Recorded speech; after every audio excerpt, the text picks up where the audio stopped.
¿Cómo están? Buenas noches, bienvenidos a Hoy Nos Toca, programa de día jueves. Un día muy importante.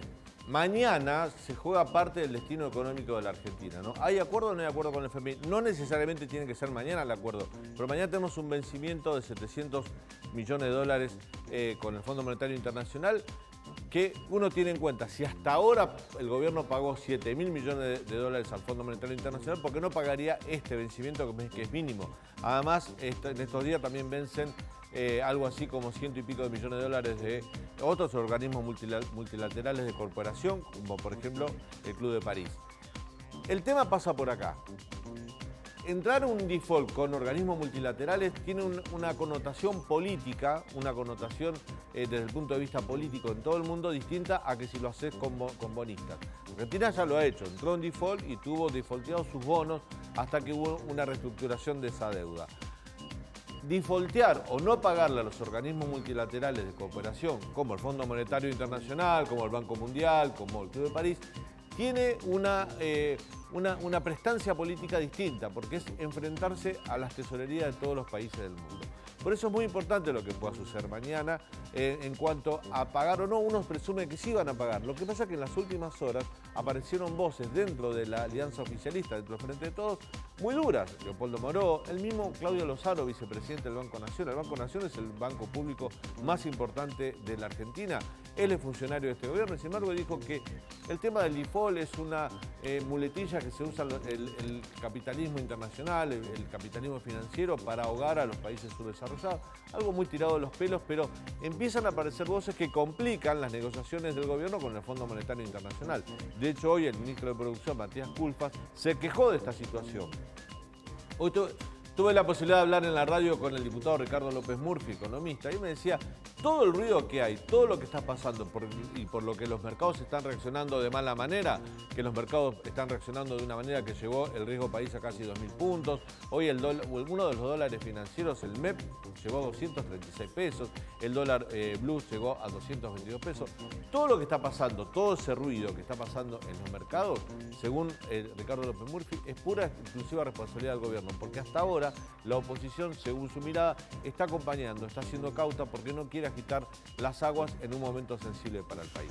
Bueno, de eso vamos a estar hablando con Belén Elveche un ratito, que nos va a contar cómo está la marcha del acuerdo con el Fondo Monetario Internacional, pero antes vamos a tener una muy interesante entrevista con Jaime Durán Barba. Usted lo conoce, Jaime Durán Barba, analista político, asesor político, docente de la Universidad George Washington, miembro del Club Político Argentino.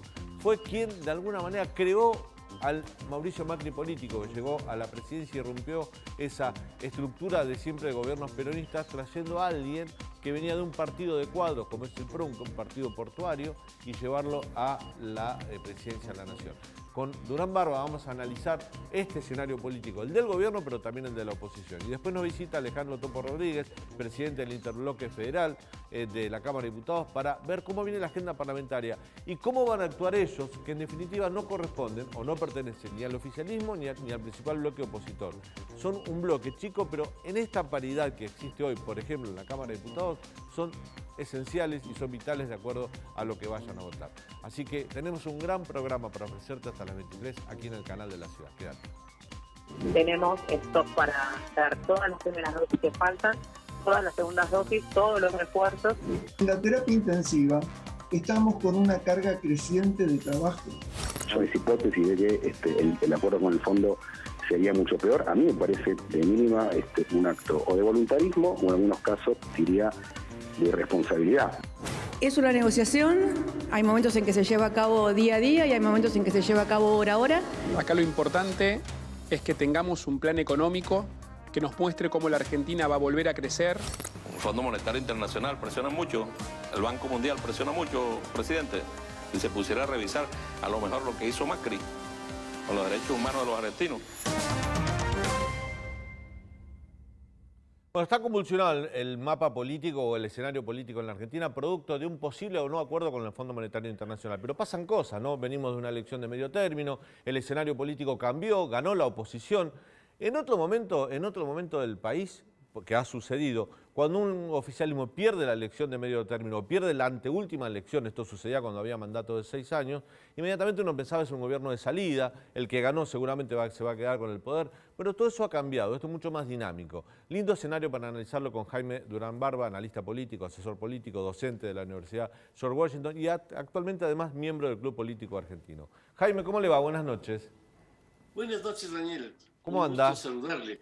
La verdad es que estamos en un mundo muy complicado y con problemas de todo tipo en todo lado. Desde una eventual guerra de tamaño descomunal hasta lo más importante, que es el cambio de nuestra cabeza. La revolución tecnológica, la tercera revolución industrial, cambió nuestra mente. La epidemia agudizó este cambio por el encierro prolongado de la mayoría de los seres humanos, y ahora tenemos una nueva realidad muy complicada en la política de todo el mundo. Por eso usted tiene el triunfo de Castillo en Perú, de Boric en Chile, sí. La resurrección de Trump en Estados Unidos, que tuvimos aquí una derrota amplia de los demócratas en Virginia, en varios sitios.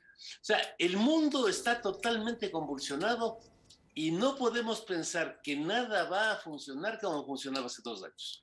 Jaime, usted nombraba recién el triunfo de Castillo en Perú, de Gabriel Boric en Chile. Yo podría decir que hay que ver qué pasa con la elección de Brasil, Lula-Bolsonaro, un clásico, el país más importante de Latinoamérica.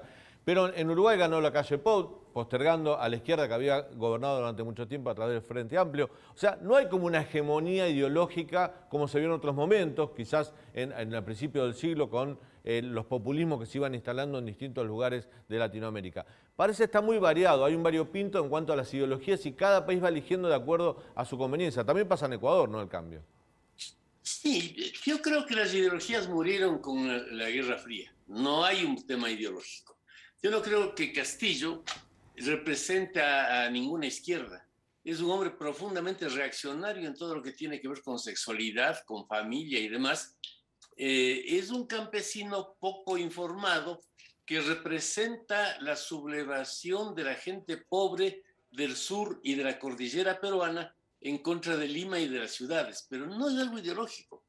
En el caso de Brasil que usted menciona, sigo con detalle, yo trabajé ahí con Marina Silva, conozco muy bien Brasil.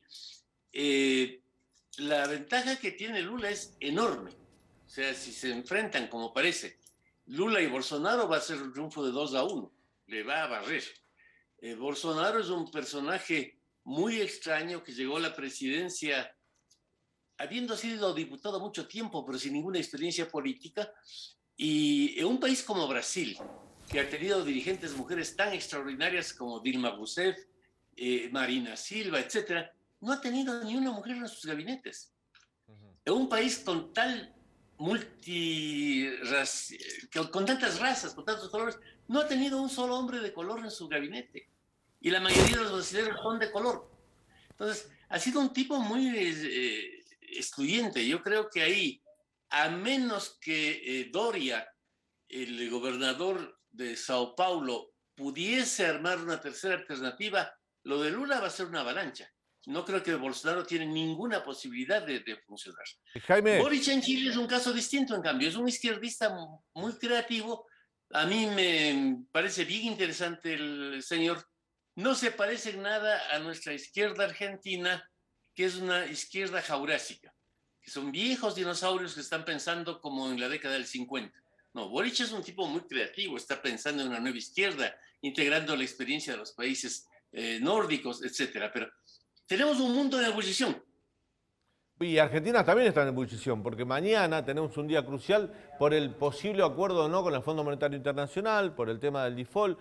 ¿Cómo ve el escenario político dentro del Frente de Todos, de la Alianza de Gobierno? Porque los chiporroteos, las declaraciones duras que complican las negociaciones de Martín Guzmán y de Alberto Fernández con el FMI vienen de la tropa propia, ¿no? Mire, Argentina es muy difícil de entender si uno no ha vivido ahí. A mí me ayuda el haber pasado la década del 70 entera en Argentina estudiando. Haber como estudiante participado con la juventud peronista y comprender por dentro Argentina, pero si no es muy difícil. No hay otro país del mundo en el que haya tanta variedad de personas en el mismo movimiento. Cuando yo era estudiante universitario en Mendoza, estaban al mismo tiempo los montoneros y las 3A. Díganme usted qué tienen en común. Nada. La extrema izquierda, la extrema derecha, la extrema... El peronismo es una reunión de la extrema cualquier cosa. Es algo muy, muy peculiar. Entonces, es difícil de entender. En el actual gobierno mismo, las posiciones del presidente Fernández tienen poco que ver con las visiones de la vicepresidenta Cristina Fernández, y en un caso insólito en América Latina, no sabemos bien quién es el presidente. Yo siempre en mis artículos hablo del gobierno de Fernández para dejar el equívoco de cuál Fernández se trata. Claro. Uno de los dos es Pero presidente, ahí no está la principal, la génesis del problema del gobierno, del Frente de Todos. No está ahí, en el origen mismo, en que la vicepresidenta, que es la líder de ese espacio político, eligió a un presidente que ni siquiera medía ninguna encuesta como candidato, lo lleva a la presidencia y después empieza esa disputa interna, distintas miradas, distintos hombres, funcionarios que Alberto Fernández designa, ministro, secretario de Estado, que le rinden cuentas a la vicepresidenta y no a él. Eso no ha sido una complicación a la hora de gestionar. Y funcionarios que Alberto Fernández destituye terminan no destituidos porque ella dice que no. Entonces la que manda a Cristina.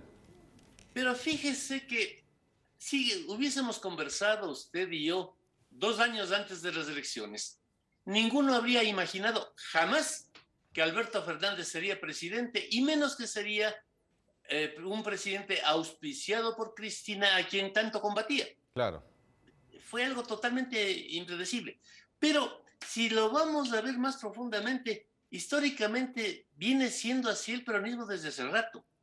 Cuando yo era estudiante universitario en Mendoza, había la efervescencia, fue elegido gobernador Alberto Martínez Vaca, la tendencia. Miles de estudiantes mendocinos fuimos en buses a Buenos Aires cuando llegaba el general Perón. ¿Y qué se armó ahí? Un tiroteo de Todos los Santos y no llegamos al aeropuerto porque entre peronistas de una tendencia y de otra se daban bala. No es que discrepaban ideológicamente. Bueno, forma parte de la tragedia de los 70 de la Argentina, ¿no? Sin duda, la violencia política instaurada en el seno del peronismo. ¿Quién mató a Rucci? Montonera. La Juventud Peronista. ¿Y Rucci qué era? El brazo derecho de Perón. O sea, el fenómeno político argentino es sumamente difícil de entender si uno no ha vivido en Argentina y si no...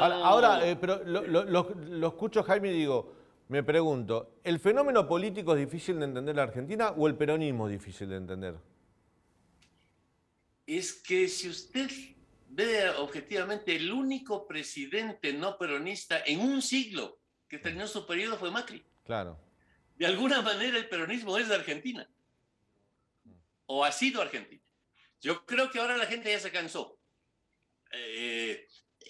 Físicamente es imposible seguir con un país en que más del 50% de la población vive de subsidios del Estado. Porque esos subsidios, ¿de dónde salen? El Estado no produce dinero. Eso sale del ciudadano común que paga sus impuestos todo el tiempo. Yo creo que el modelo...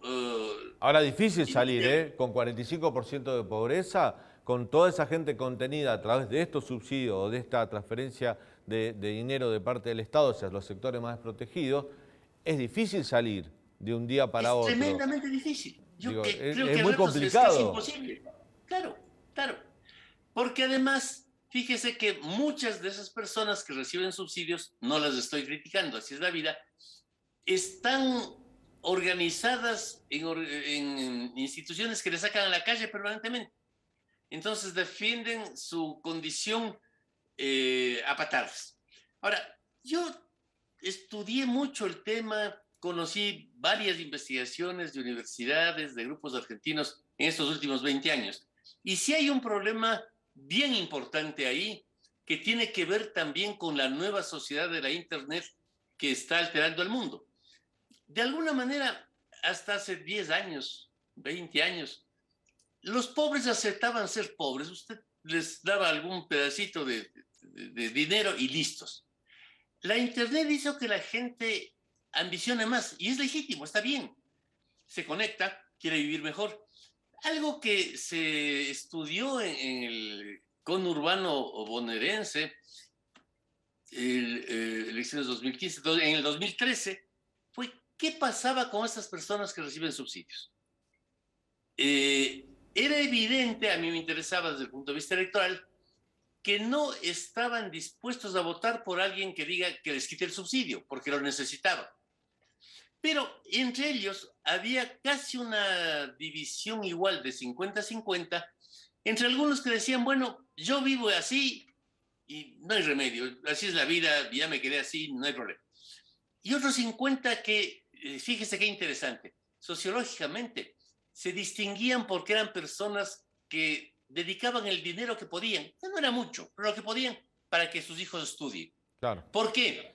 Porque decían, yo tengo que vivir de los subsidios, no hay remedio, pero no quiero que mi hijo viva de los subsidios. Claro. Y quisiera tener un trabajo, quisiera salir de los subsidios. O sea, ya había una mitad de los... Bueno, ahí está el grave error. Ahí está el grave error, que el Estado que subsidia no genera las herramientas o los mecanismos para que esos chicos tengan una posibilidad que no sea el subsidio. Porque, digo, la política en eso ha fracasado en la Argentina. Jaime, yo le quiero preguntar por algo que usted conoce, ¿no? Hablamos un poco recién del peronismo, de Cristina, de Alberto. ¿Qué pasa enfrente? ¿Cómo ve el arco opositor? Mauricio Macri, por ejemplo, ¿puede ser candidato en el 2023? ¿Ha mejorado de acuerdo a la imagen de cómo dejó el gobierno en el 2019, después de 2 años? ¿Cómo se comporta esa pelea entre halcones y palomas, entre los dialoguistas y los más duros? ¿Quién lleva la mejor parte de toda esa torta política a distribuir en la oposición? A ver, hay leyes de la política práctica, que es en la que yo trabajo. Yo soy uno de los fundadores de la Facultad de Gerencia Política en Washington. Y la política práctica funciona a veces de una manera un poco diversa que la muy teórica. ¿Quiénes han ayudado a Mauricio Macri muchísimo estos 2 años? Va a resultarle gracioso, pero cuando alguien con muy mala imagen ataca a otro, claro, el atacado resulta beneficiado. Entonces, por Cristina. Cada vez que Aníbal Fernández le insulta a Mauricio, sí, Mauricio sube. Cada vez que personajes como Delía, como una serie de personajes que se encuentran cerca de Cristina Fernández, la misma Cristina Fernández, insultan a Macri y ayudan. Entonces, esta permanente muletilla que tienen los del gobierno. Ah, pero Macri. Llueve, culpa de Macri. No llueve, culpa de Macri. La deuda con el fondo, que son 44.000 millones en los que se endeudó el gobierno de Macri, es parte de los 333.000 millones de la deuda argentina, y solo hablan de los 44. Toda la deuda con el fondo no es ni el 12% de la deuda argentina. Pero se dedican a eso por jorobar a Macri, jorobar a Macri. Y como muchos de ellos tienen una pésima imagen, le ayudan a Macri. Cuando usted ve que alguien a quien detesta insulta a otro, usted siente simpatía por el insultar. Pero hay que ver si es una buena ayuda. Eso es entendible, Jaime, pero hay que ver si le alcanza a Macri con eso. Porque así presentado, como usted lo cuenta, suena bien, pero suena poco también. Bueno, a ver. Nadie puede solo salir adelante. El proyecto que dirigió Macri, que nació en la ciudad de Buenos Aires, el PRO, que es el único proyecto sustentado que ha permanecido con fuerza frente al kirchnerismo y al peronismo desde que volvió la democracia, y no lo digo por simpatía, lo digo por números. Macri ganó el 2005 las elecciones de diputado ampliamente en la ciudad, cuando nadie pensaba que era posible. 2007 fue jefe de gobierno. 2011, otra vez jefe de gobierno. 2009 en alianza con Colorado de Narváez, la provincia. O sea, se fue construyendo un proyecto que en los últimos años ha tenido una votación importantísima, tanto en la ciudad de Buenos Aires como en el país. La última elección también sacó una muy buena votación. En la votación en que perdió Macri la presidencia, sacó el 41%. Con el debido respeto, yo estimo mucho a los socialistas de Santa Fe, creo que Wiener es un tipo muy apreciable y todo, pero ellos no lograron construir un proyecto que obtenga el 40% a lo largo de varias elecciones. El Partido Radical, Centenario, Hipólito Yrigoyen y todo lo que usted quiera, pero ¿cuántos sacaron sus candidatos presidenciales en el periodo democrático? Y lo más triste, ¿en qué terminaron? Los candidatos presidenciales casi todos terminaron de empleados de Cristina. Pero no ha habido otras fuerzas que puedan mantener un proyecto alternativo como el proyecto que sustentó y dirigió Mauricio, pero no fue solo él. Había mucha gente muy valiosa trabajando ahí. Sin duda Horacio Rodríguez Larreta, que ha sido un magnífico jefe de gobierno de la ciudad de Buenos Aires. No lo digo por ser como soy, amigo de él. Lo dijo Alberto Fernández. La ciudad está demasiado bien, hay que quitarle la placa. Me pareció una confesión. Ahora Jaime, planteado así, Pero, respecto al PRO dentro de Juntos por el Cambio, también el radicalismo puede decir, bueno, nosotros ahora tenemos candidatos, tenemos a Manes, tenemos a Martín Lustó, tenemos a Gerardo Morales, el radicalismo puede ser Cornejo, tiene gobernadores en el interior, tiene gobernadores que han hecho grandes elecciones. Valdés en Corrientes sacó el 75%. El resto de los gobernadores radicales que reeligieron, todos superaron la barrera del 50%. O sea, los radicales podrían decir, nosotros estamos acá para pelear también esa candidatura a presidente. magnífico, que participen en las internas. Muy bueno. Pero no los ve. Y también el grupo de la señora Carrió puede participar en las internas, puede tener un precandidato. Y del PRO pueden haber varios precandidatos. Puede ser Mauricio, puede ser Horacio, puede ser María Eugenia Vidal, una mujer muy valiosa. Puede ser Patricia Bullrich. Claro, Patricia tiene una trayectoria. Yo creo que, a ver, seamos objetivos. ¿Cómo combatió Patricia la droga cuando fue ministra del Interior? ¿Y cuál ha sido la captura de drogas en este gobierno? Ahí ve la diferencia entre Patricia y los kirchneristas. Claro. O sea, hay bastantes cuadros, a mí me parece genial. Ojalá haya 3, 4, 5 candidatos. Disputen una interna. La disputen con decencia como disputaron siempre en las internas los del PRO. Yo me acuerdo cuando se decidió la candidatura de Rodríguez Larreta, que compitió con Gabriela Michetti. Gabriela en ese momento era un peso pesado también. Fue una competencia entre dos muy buenos candidatos. Cuando ganó Horacio, Gabriela y su gente le apoyaron. Para eso son las internas, para que haya varios candidatos de lo que sea, radicales, lilitos, del PRO, de donde sea, alguien gane y tengan la sensatez de después apoyar todos con toda la fuerza a quien gane. Ahora volvemos al tema de la composición política del arco opositor, pero Antonella tiene una pregunta para usted. Jaime, como contracara de su trabajo durante las campañas de Mauricio Macri, ¿qué puede decir que fue lo que más difícil que le tocó atravesar durante ese tiempo? Miren, ninguna campaña tiene una cosa definitiva. Yo le iría por el otro lado. Lo más importante que pudieron hacer los del PRO fue Mauricio, y como digo, no solo Mauricio dirigía todo esto, pero había mucha gente de primera trabajando, fue que eran disruptores, eran originales. Han pasado ya casi 20 años y todavía hay gente que menciona el salto del bache. ¿Qué fue? Una herramienta de comunicación política, si usted quiere, superficial, pero de la que todavía se habla. ¿Qué dejó alguna de las otras campañas de lo que se sigue hablando hasta ahora? Los huevitos, las cosas, las actitudes de Mauricio siempre disruptivas, de Horacio, de María Eugenia. O sea, lo que tuvieron, y fue muy valioso, es que eran distintos. La gente estaba cansada del kirchnerismo y quería algo distinto. En el mundo, ahorita está pasando eso.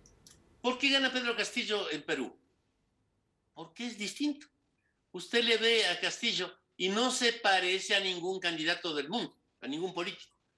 Boric, en otro estilo, me parece que Boric es un tipo muy valioso, interesante, es totalmente distinto. ¿Por qué ganó Zelensky en Ucrania? Porque es distinto.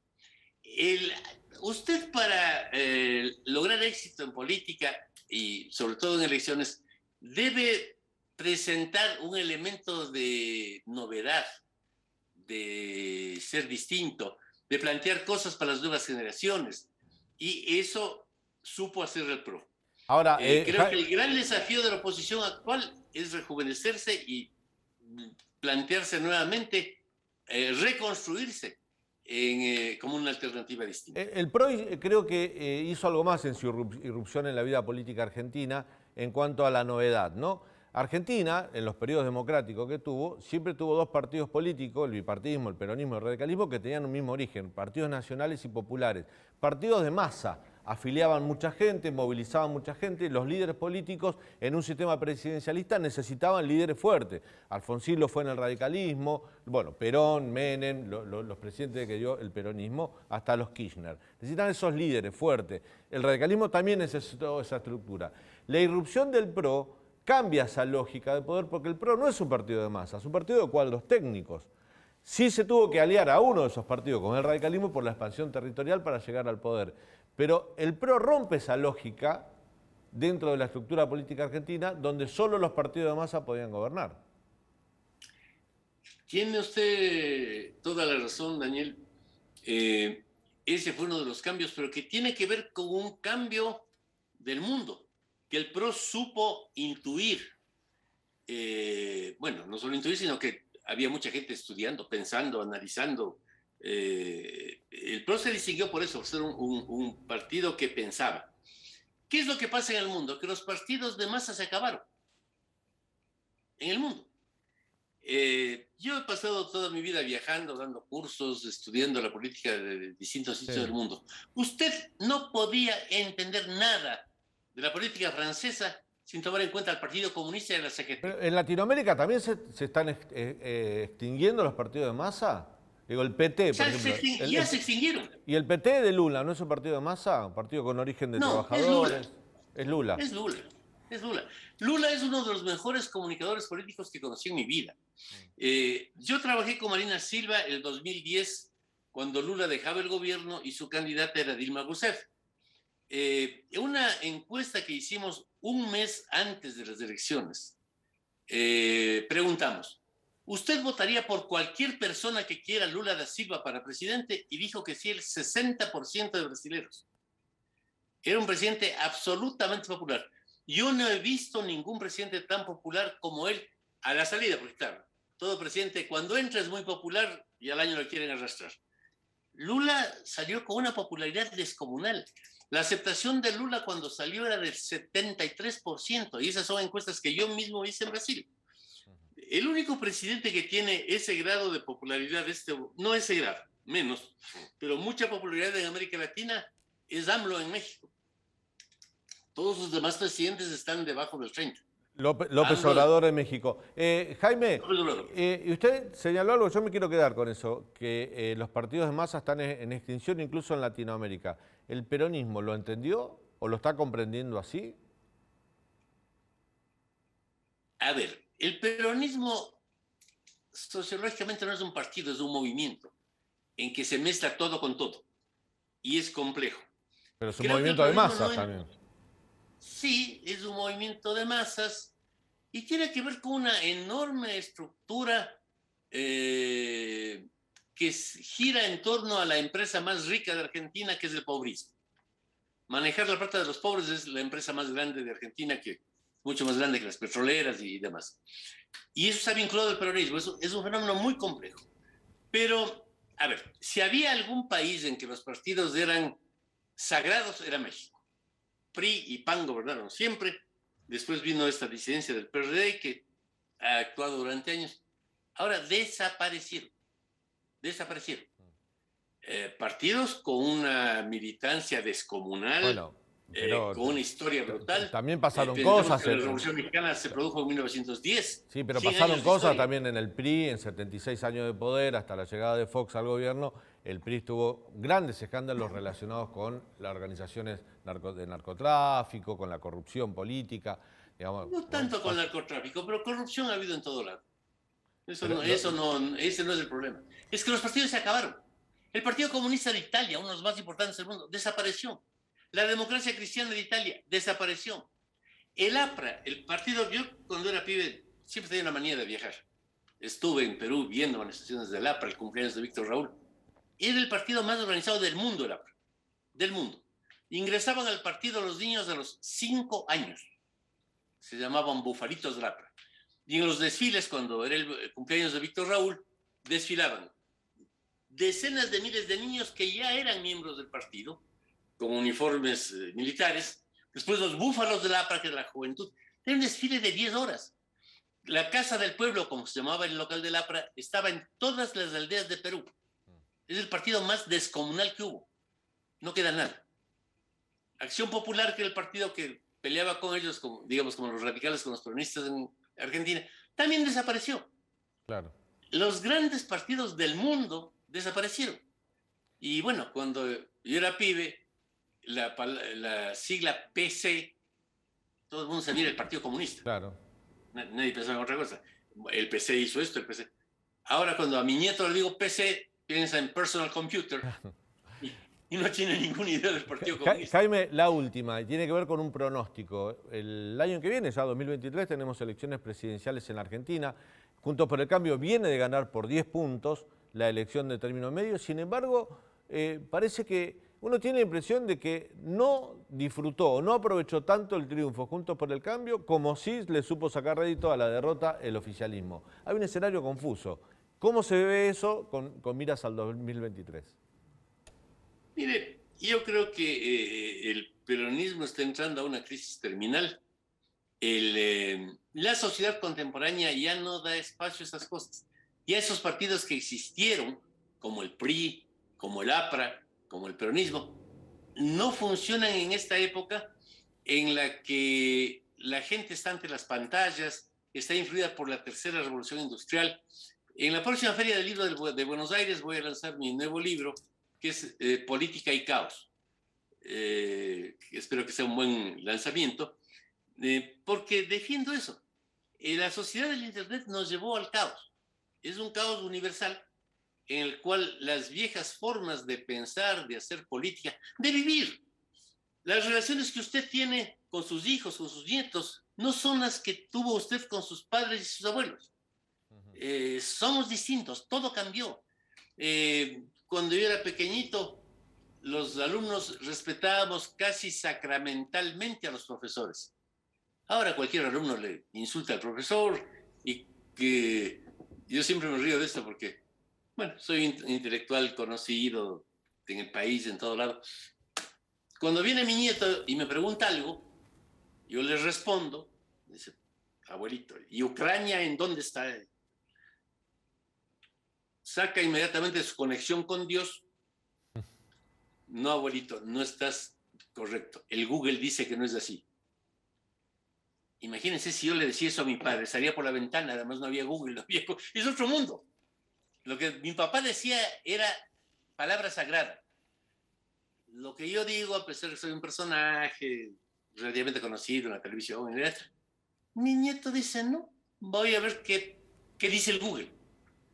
Estamos en otro mundo distinto, en el que las formas políticas verticales están entrando en crisis y terminarán explotando. Jaime, la verdad que nos dio mucho placer charlar con usted, muy interesante.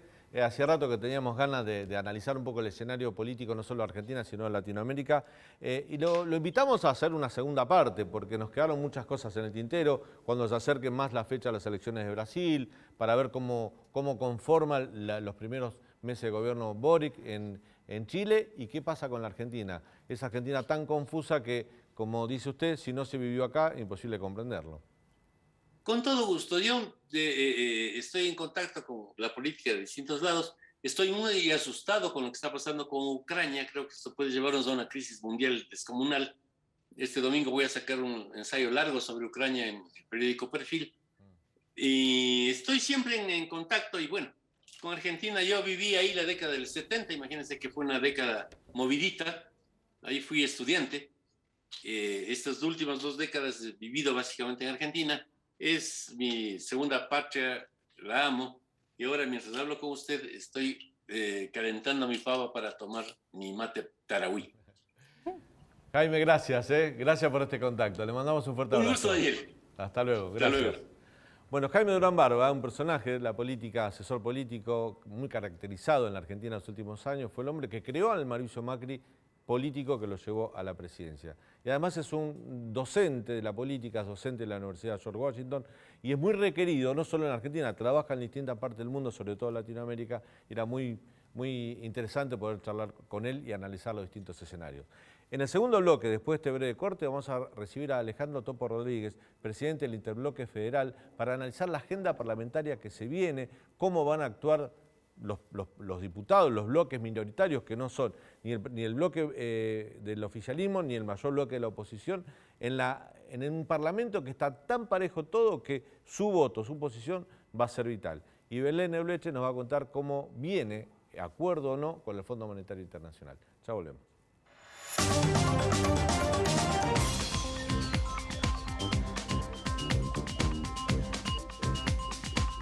Tenemos visita en el piso, nos encuentra con nosotros Alejandro Topo Rodríguez, presidente del Interbloque Federal en la Cámara de Diputados. Diputado, bienvenido. Buenas noches, muchas gracias por la invitación. Un gusto tenerte en el programa. Al contrario, gracias. Quiero saber tu opinión respecto a el acuerdo con el Fondo Monetario Internacional, si hay, si no hay, cómo vienen las negociaciones, pero antes te invito a que nuestra compañera Belén Eubleche nos dé un informe sobre el estado de situación de ese posible acuerdo que, según Belén y la gente que entiende de esto, estamos viviendo horas decisivas. Belu, ¿cómo te va? Buenas noches, Daniel, Antonella, bueno, a todos los que están ahí en la mesa. Es un minuto a minuto, la verdad que se estaba esperando, ¿no?, esta negociación o se está esperando el anuncio de acuerdo. Recordemos que mañana hay un vencimiento importante de 700 millones, que si bien no es importante en cantidad, era decisivo respecto a cuál iba a ser la decisión que tome el gobierno con el Fondo Monetario Internacional, si paga, si no paga, si hay acuerdo, si no hay acuerdo. Y bueno, estamos todos muy pendientes también porque en función de esto vimos cómo fue evolucionando el dólar a lo largo de esta semana. Bueno, ha superado la brecha de más de 120% entre el dólar oficial y el dólar blue. Lo mencionabas vos, Daniel, en el inicio, el dólar financiero que también se va por las nubes y obviamente eso hace también que la moneda nuestra se devalúe cada vez más en términos reales. El Banco Central hoy tuvo que hacer desembolsos también importantes para contener esta situación del dólar libre. Por lo tanto, este acuerdo con el Fondo Monetario Internacional es decisivo porque marca el rumbo que va a tomar la Argentina y si hay acuerdo, y eso va a generar, según lo que se proyecta, cierta estabilidad en la macroeconomía. Hay reuniones hasta último momento, en la Casa Rosada estuvo reunido el presidente Alberto Fernández con Martín Guzmán y con el jefe de diputados, con Sergio Massa. Todo indica que hay un acuerdo, algunos medios salieron a comunicar como que ya iba a anunciar mañana. Por mi parte estoy tomando las declaraciones de Bloomberg, que me parece lo más serio, incluso ya lo han publicado en su portal, no en el latinoamericano, sino en su portal, que sí que efectivamente sería el Fondo Monetario el que estaría comunicando esto. Esto no es algo que va a salir la Argentina de forma unilateral a comunicar, sino que tiene que ser por parte del organismo multilateral o en una comunicación en conjunto. ¿Se anunciaría un acuerdo integral por toda la reestructuración de la deuda o solamente por el pago de estos 700 millones, que es lo que está, lo inmediato, lo que hay que resolver? Sí, por ahora es muy poco lo que se sabe que se está negociando el tema del equilibrio fiscal, que ahí había una diferencia. Argentina planteaba alcanzar el equilibrio en 2027 y el fondo en 2024. Lo que se dice es que se va a llegar a un término medio, seguramente 2025, hubo ahí un punto de acuerdo. También faltan detalles respecto a, va a ser un desembolso de dinero, va a ser como un nuevo acuerdo, ¿no? No es que se renegocia, pero se firma un acuerdo nuevo, esas son las condiciones. Va a ser un acuerdo de facilidades extendidas, en un caso mínimo de 10 años, pero la realidad es que no hay más información, es muy delicado lo que se comunica y no podemos entrar en el terreno ya de la especulación, ¿no? Es como todo muy minuto a minuto. Gracias, Belu. Excelente informe. Bueno, ahí les preparamos con producción. Sí, tenemos para ver, Martín Guzmán y la vocera presidencial hablaron sobre este tema, a ver qué dicen. Exacto, Martín Guzmán es una señal, bueno, la vocera presidencial evidentemente fueron tantas las consultas que recibió de periodistas que salió ella sola a decir en Twitter que no había nada que comunicar. Y otra señal importante, Martín Guzmán no es una persona que esté mucho en redes sociales, pero sí hoy esa foto es con Jorge Chodos, que Jorge Chodos es el que negocia, es el que viaja a Washington, es una persona que estuvo en el gabinete de La Baña cuando se renegoció la deuda anterior, así que bueno, es una persona técnica que es el que está, digamos, haciendo el boceto de lo que va a ser la propuesta, que Argentina le enviaría al fondo y el fondo, mañana por la mañana, el staff del fondo se va a reunir con el comité ejecutivo y ahí se va a comunicar lo que haya que comunicar. Gracias, Belu. Muchas gracias, buenas noches. Hasta mañana. Topo, ¿cómo ves esto? Es auspicioso un acuerdo con el Fondo Monetario. Me parece que la gran parte de la dirigencia política está esperando esto. Yo creo que hay que ver cuál es el contenido. En línea con lo que manifestaba recién Belén, agencias internacionales están en estas horas, en estos minutos, anunciando que mañana habría la oficialización, existiría la oficialización de ese acuerdo, y que efectivamente hay un punto que es para mí relevante, que es que se habría llegado al acuerdo de que el equilibrio presupuestario se logre en el año 2025. Esa no era la meta del gobierno, y aquí me parece que existe el meollo de lo que va a pasar en los próximos días, que es cuál va a ser la posición de la coalición gobernante respecto de este acuerdo. Porque además de que existe, como vos bien creo que lo adelantabas en el inicio, una asimetría de correlación de fuerzas en el Congreso, entre el Congreso, dominado en este caso no por el oficialismo, y el propio Poder Ejecutivo, para mí el problema nodal de la política argentina en estos 2 años es la unidad de la coalición de gobierno. Hay una coalición atomizada. Está atomizada. Por supuesto que está atomizada. Y bueno, de hecho, vos podés coincidir con esto. Uno ve a ustedes, diputados opositores de otros bloques, no han entorpecido, no han hecho declaraciones rimbombantes que puedan perjudicar el diálogo con el Fondo Monetario Internacional, y sí lo hicieron legisladores o dirigentes, incluso funcionarios del Poder Ejecutivo del gobierno. Bueno, esa es una dimensión del análisis. Creo que también hay que mirar los procesos de toma de decisión.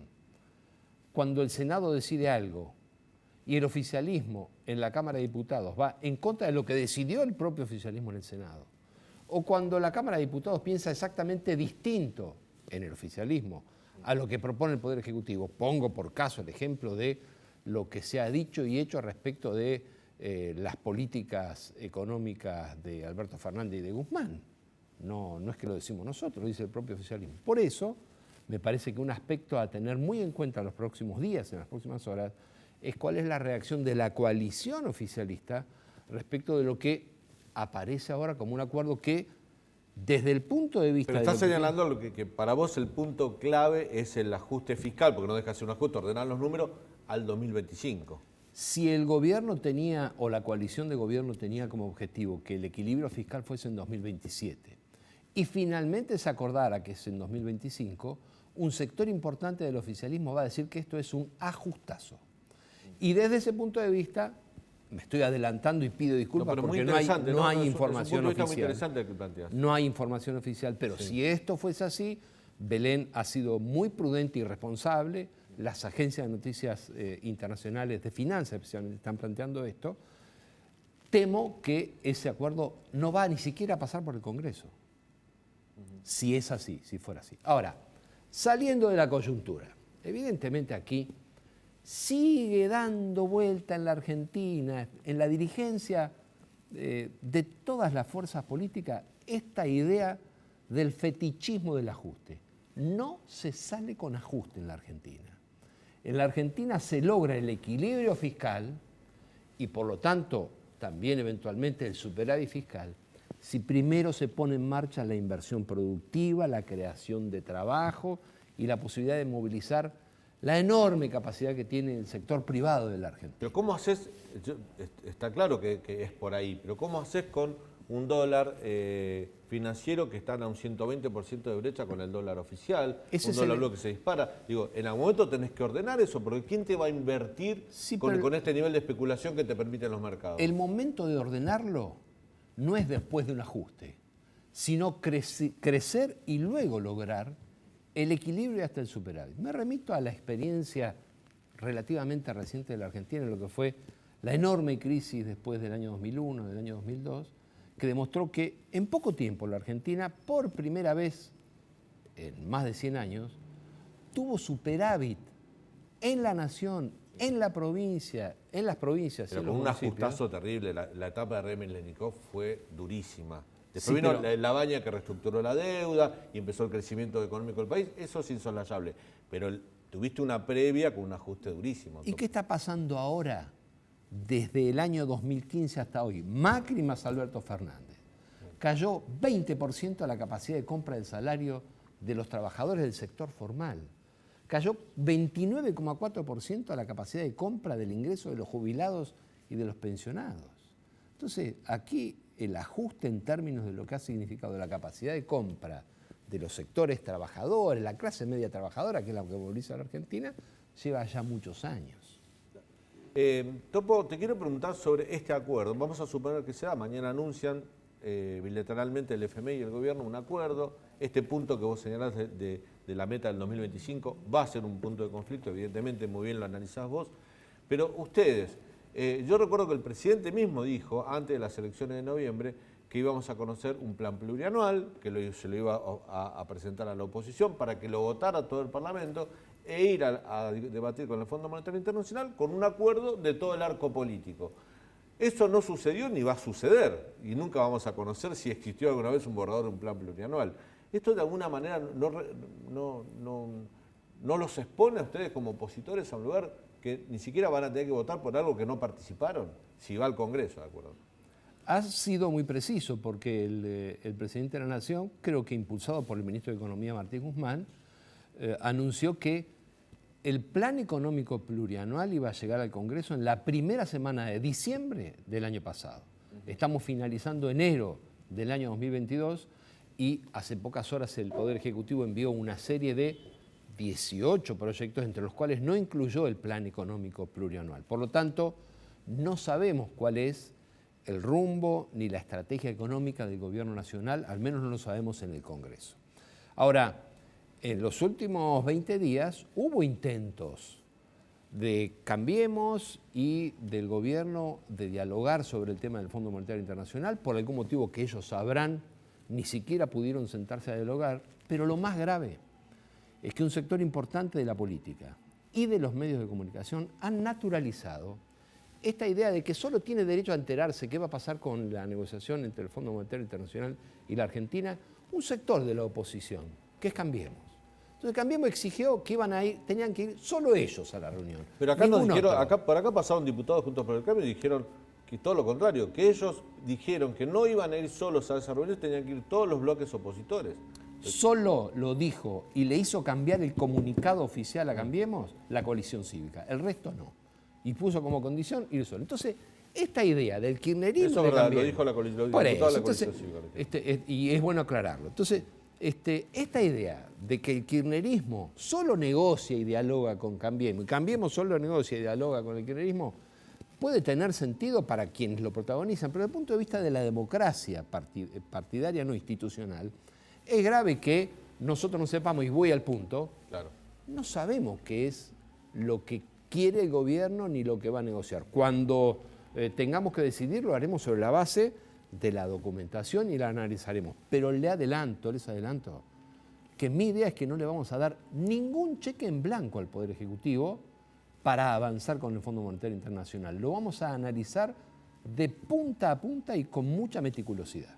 ¿Cómo crees que se puede establecer un acuerdo con el FMI, al cual nosotros somos el principal acreedor que tiene este organismo multilateral, si no ofrecemos algo? O sea, Argentina, yo por supuesto desconozco la letra chica del acuerdo. Imagino que no es un buen acuerdo, no es un gran acuerdo. Es un acuerdo que le va a permitir, por lo menos al gobierno de Alberto Fernández, no tener que realizar la gran parte del ajuste fuerte de acá al 2023, que creo que es la meta que se ha propuesto el gobierno.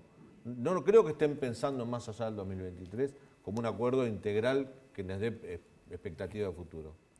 Bueno, no va a ser nunca un buen acuerdo porque fue un préstamo alevosamente trágico el que dio el Fondo Monetario Internacional y el que pidió el gobierno de Macri. Es decir, frente a un préstamo alevosamente trágico es difícil encontrar un acuerdo demasiado bueno. Ahora, el sendero por el cual debería caminar cualquier tipo de acuerdo constructivo para cómo es la Argentina, que es distinta al resto de América Latina y de muchos países del mundo, tiene que ser siempre un sendero en el que le permita a la inversión privada invertir, al sector privado crear trabajo, blanquear, o mejor dicho, tener más capacidad de registrar personal y tener incorporado al sector laboral que hoy está fuera de cualquier registro, y también y muy especialmente que el crecimiento pueda sostenerse en el tiempo y que no sea lo que aparece hoy, que es una simple recuperación de lo que perdimos en el 2020. Claro. ¿Tanto? Sí, más que nada con tu trabajo como diputado, saliéndonos un poquito del tema del FMI, vos estuviste como jefe de gabinete de La Matanza, sabemos que es uno de los distritos que tiene mayores índices de inseguridad.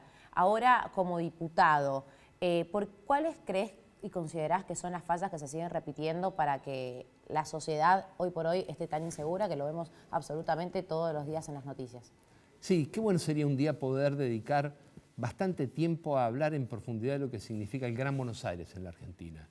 Tan bastardeado, tan incomprendido, analizado con tanta ignorancia y a veces con tanta mala fe. En la Argentina el Gran Buenos Aires es el gran motor productivo, industrial y de creación de trabajo, registrado en blanco. Allí hay industria automotriz, tanto extranjera como nacional, polos de fabricación de calzado, industrias químicas, petroquímicas, universidades nacionales, investigación. Y es bueno poder sacar del análisis político del conurbano y ponerlo en el marco de un análisis mucho más integral, productivo, sociológico. Un conglomerado como es La Matanza, de 2,5 millones de habitantes, tiene más casos de delitos de todo tipo y está bastante por debajo de la media de lo que es porcentualmente el delito en toda la Argentina. Denunciados, Topo. Sí, sí. Porque digo, también las estadísticas se hacen sobre casos denunciados y suele pasar que en claro, el conurbano muchas veces no se denuncia. Es de lo único que podemos hablar, claro. ¿Sí? Y a mí me parece que además hay que hablar sobre la base de los datos que da la Procuración de la Corte de la Provincia de Buenos Aires, que en este caso está en manos de Contegrán, que desde el punto de vista de su interés por las cifras seguro va a tener mucha objetividad. Yo no tengo muchas más respuestas para el tema de la inseguridad que no sea seguir insistiendo en la capacidad de las políticas públicas de los gobiernos argentinos de mantener esa impronta que ha tenido la Argentina históricamente de crear trabajo, y de garantizar inclusión. No hay ¿Y respecto al accionar de las fuerzas de seguridad? No hay otra vía en la Argentina de garantizar en el mediano plazo seguridad, sino es creando trabajo y garantizando inclusión social. ¿Perdón? No, le preguntaba que respecto al accionar de las fuerzas de seguridad, ¿no considera que también tendría que haber una revisión, tanto en la formación y luego también en el accionar que tienen? Bueno, nunca me he montado en las caravanas de los que opinan sin saber y soy respetuoso de escuchar los que son expertos al respecto. Sí le puedo decir que con ese tema se ha hecho un enorme maquillaje en los últimos tiempos de grandes anuncios, de purgas y de desarticulación de mafias que aparentemente eran la gran solución y sin embargo no terminaron siendo la resolución estructural de los problemas. Claramente hay en la Argentina un desafío para la democracia que es poder tener una articulación mucho más razonable, profesional, entrenada, capacitada y equipada de todas las fuerzas de seguridad que, no olvidemos, son esencialmente provinciales. Por eso el gran desafío es tener una gran capacidad de coordinación de lo que significa la seguridad interna en todo el conjunto del sistema de seguridad de la República Argentina. Ahora, venimos probando con una fórmula en la provincia de Buenos Aires, 42% de la población, la provincia es un país, prácticamente la mitad del país vive ahí, sobre todo en el conurbano. Venimos probando con una fórmula, centralizar todo en La Plata, la educación, la salud, la justicia, la seguridad. Yo a veces me pregunto si es viable en la provincia de Buenos Aires, digamos, para poder administrarla. Y esto exime a Kicillof, a María Eugenia Vidal, a cualquier gobernador. ¿Es viable la provincia de Buenos Aires así o llegó el momento de tomar otro tipo de determinación? Subdividirla, descentralizar todos los servicios, pero hacerlo en serio, no generando policías municipales que solo sirven para tener que el intendente diga, acá tengo mi policía para garantizar seguridad y son 4 tipos que ni siquiera están formados ni preparados para dar seguridad o patrullar las calles. ¿No te parece que llegó el momento de modificar eso? Por lo menos para hacer algo distinto. Tengo la impresión de que el desafío es tener una mejor distribución de los recursos, mucho más equitativo y mucho más descentralizados, porque así como marcás, creo que de manera meridiana, esos déficits que tiene la provincia de Buenos Aires, hay que ver la contraparte, que es la enorme capacidad de producir recursos, no estatales, sino privados, que tiene la provincia de Buenos Aires. Hablo desde el punto de vista de lo que significa el motor industrial de la provincia de Buenos Aires, el motor agroindustrial de la provincia de Buenos Aires, la economía del conocimiento que produce la provincia de Buenos Aires y que especialmente exporta con valor agregado y genera ingreso de divisas, lo que significan los servicios, el conocimiento en investigación y ciencia y tecnología, y eso también es la provincia de Buenos Aires. Por lo tanto, me parece que el gran desafío es poder redefinir entre municipios, provincia y nación una forma mucho más equitativa y descentralizada de que vuelvan los recursos allí donde hay inversión y capacidad de generar recursos que ingresan a la provincia. Desde el punto de vista de la política, la gobernabilidad puede suponer, seguramente, fórmulas que se han intentado ensayar, como la regionalización, la posibilidad de tener corredores también productivos o regionales. Todo vale desde ese punto de vista. Ahora, no es bueno caer, a mí me parece humildemente, en la tentación que en algún momento se ha caído de creer que uno modifica la realidad cortando pedazos de mapas y pegando y sacando partes de lo que es la vida social y productiva, porque no es geografía. Alejandro, gracias.